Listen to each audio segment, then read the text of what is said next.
les joueurs parlaient entre eux d'une table à l'autre des ouvertures et de certaines ouvertures plus ou moins stupides, et c'était donc ça qui a déclenché l'hilarité des joueurs. Une bonne blague de joueur d'échecs, alors. Je ne me permettrai pas ce genre de réflexion. Ils sont très drôles, les joueurs d'échecs, JB. Si on te raconte la même blague, c'est pas sûr que tu te roules par terre. Je pense que c'est même sûr du coup. C'est parti pour la grande finale du jour. Donc, allez, il a joué D4, Nakamura contre Carlsen. Voilà, D4, cavalier F6, C4, E6. Voilà, on a un gambit dame orthodoxe, voilà, une ouverture très solide. Je pense que ça va plaire à Nakamura qui va essayer de contrôler cette partie. Oui, pour essayer de le neutraliser aussi, parce que la nulle peut être un très bon résultat pour C4, à mon avis. Pour Nakamura. Il ne s'attendait pas à ce coup-là. Magnus, il choisit une variante assez agressive. Sinon, on était comme dans la partie Nakamura-Kramnik tout à l'heure. C'est une position qui ne va pas lui donner la vie facile à Nakamura. Pour quelle raison? Parce que dans le gambit dame, le plus souvent, ça mène dans les positions très tranquilles. Et là, tout de suite, c'est assez tactique, très dynamique, comme tu peux le voir. Après cavalier il y a un cavalier E2 qui est hyper étonnant. On n'imaginait pas ça comme une découverte possible, mais en fait c'est assez malin puisqu'il va réussir à prendre. On voit que la partie part sur des bases complètement folles avec une structure très inhabituelle. Le pion F4, le pion D4, le pion B4 qui sont complètement déconnectés du reste des pions. Le pion B2 qui est un pion doublé. C'est une partie qui tient toutes ses promesses. Exactement, JB.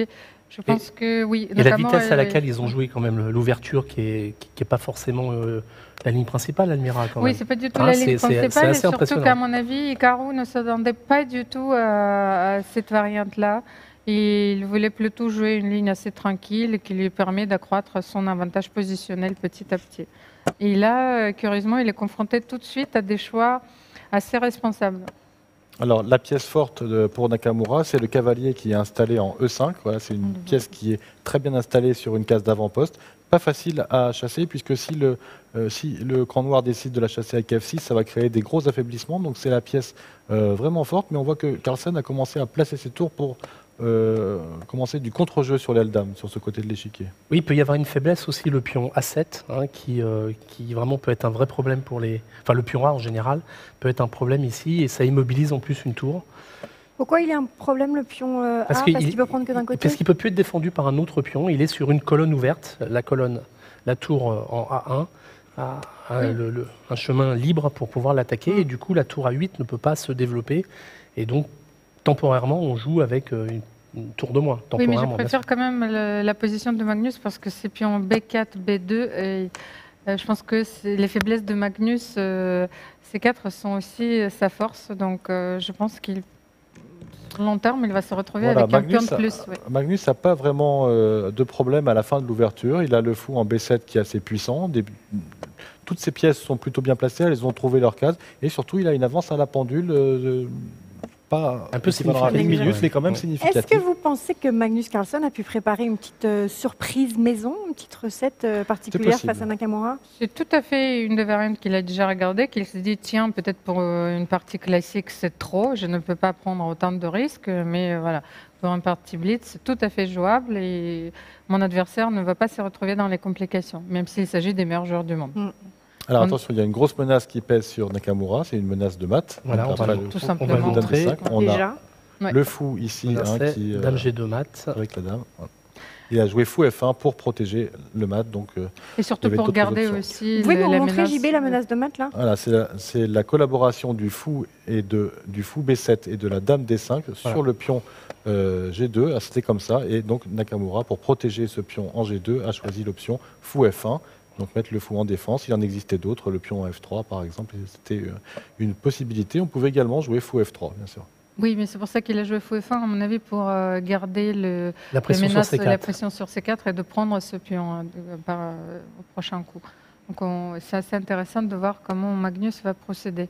Parce qu'effectivement, au prochain coup, il peut prendre tout simplement cavalier C4 et prendre ce pion. Voilà, une bonne idée, JB, peut-être pour les blancs, serait d'essayer de jouer tour C3, tour G3, avec des idées F5 et attaquer à l'aile droite, Almira? C'est possible, c'est juste que je ne vois pas comment les autres pièces, il faut aussi tenter F5, après Dame H6. Ouais. Puis l'avantage, c'est que la tour en G3 défendrait en plus G2. Attention, Jean-Claude, peut-être à ne pas trop déporter les pièces sur un seul côté de l'échiquier, parce qu'on rappelle que Magnus Carlsen a placé ses pièces sur l'aile dame, et si on commence à entreprendre un peu trop sur un seul côté, on peut être débordé assez rapidement par une ouverture des lignes et à abandonner les défenses sur des pions qui sont quand même faibles depuis le début de la partie. Et là, Magnus, il doit quand même prendre une décision très concrète. Il y a déjà une partie terminée. Hein. Sur un match nul. Ouais. Voilà, c'est la partie entre Anish Giri et Levon Aronian. Anish Giri qui reprend les bonnes habitudes pour bien finir la journée. Monsieur une match bonne nul. Petite nulle en 25 coups, voilà, qui doit le mettre de bon moral avant d'attaquer la journée de demain. Il a fait une remontée au classement après sa super journée de blitz, Anish Giri. Oui, parce qu'il était un peu dans les profondeurs du classement après les rapides. Et là, il est bien remonté. Il est même une menace pour le podium pour Maxime. Position intéressante. On va faire une toute petite parenthèse à notre finale dans la cour de cette partie. Il doit se décider pour un plan et il y réfléchit de manière très profonde. C'est très rare qu'on puisse se permettre une très longue réflexion comme ça dans une partie de 5 minutes. Il n'a pas, ou alors il est endormi. Est-ce qu'il rame complètement? Est-ce qu'il est face à un... Il est en train de jouer avec son pion. Non, à mon avis, il y a d'autres choses à faire. Oui, à mon avis, il se pose les questions comment est-ce que je garde la position compliquée parce que finalement, Nakamura, il menace de prendre le pion et de simplifier la position. Et lui, il veut tout simplement éviter le match nul, mais il ne trouve pas comment. C'est étonnant quand même. Il vient de passer 2 minutes sur le coup en jouant avec son fou de manière très lente comme ça. Et au bout de 2 minutes, il a fait un signe du style « Bon, je ne sais pas quoi faire ». Il joue H6. Quand même, c'est pas à la hauteur de l'intensité de la cavalier finale. C4. Et donc, il s'est dit finalement quel est le coup utile. Et lui, il va prendre le pion C4 de toute façon. J'ai besoin de jouer H6 de toute façon pour continuer. Et maintenant, à mon avis, il va essayer de manœuvrer pour prendre le pion en B4. Il est en danger, là, Magnus Carlsen? Non, je ne pense pas qu'il est en danger. On dirait qu'il attendait que Nakamura le prenne et qu'il ne savait pas quoi faire s'il ne le prenait pas. Donc il a joué un coup pour rien, en fait, pour attendre que Nakamura le prenne. Mais il n'a plus qu'une minute et un pion de moins quand même. Mais on dirait que cette position le satisfait puisqu'il va pouvoir installer des pièces maintenant sur la case D5. Voilà ce qu'il fait tout de suite pour ouvrir la tour sur la colonne B. En fait, il a attendu que Nakamura change la position pour avoir un plan clair. Mais au niveau du temps, c'est une décision qu'on ne parvient pas à comprendre puisqu'il y a 1 minute contre 3. Oui, c'est étonnant quand même. Hein. Oui, surtout que oui, parce qu'il veut absolument garder les complications et c'est absolument impossible. Nakamura, il est bien décidé de ne pas se laisser faire. Il va échanger toutes les pièces. Il se dit que match nul, ça va me permettre tout simplement de garder la tête du classement du tournoi. Donc c'est une très belle opération pour Nakamura. Et là, c'est plutôt un duel psychologique et Magnus peut même peut-être perdre dans ce cas-là parce que là, Nakamura va jouer B5 probablement. Oui, il a joué B5 déjà. On peut aussi suivre sur l'image réelle de cet échiquier. Donc c'est vrai qu'il a un pion d'avance, pas vraiment de compensation, puisque après le coup C6 de Magnus ici, il a permis à Nakamura d'échanger l'un de ses pions doublés, donc de garder un net pion de plus sur cette position-là. Il va se concentrer tous ses efforts sur le pion D4. Oui, il a triplé sur la colonne D. Il a triplé les pièces lourdes, donc il a mis toutes les pièces lourdes sur cette colonne pour attaquer le pion en D4. Et Nakamura, fort de son avantage matériel, décide de lui proposer l'échange de dames. Il se dit que voilà, on va jouer une autre forme de finale. Et Magnus qui a pris, qu'est-ce qui se passe sur 2 points E5, G5? Oui, mais je ne pense pas que Magnus ait des réelles chances de garde dans cette position-là. 49 secondes contre 2 minutes 18, mais un net désavantage pour Magnus Carlsen qui est peut-être en train de laisser partir la victoire finale.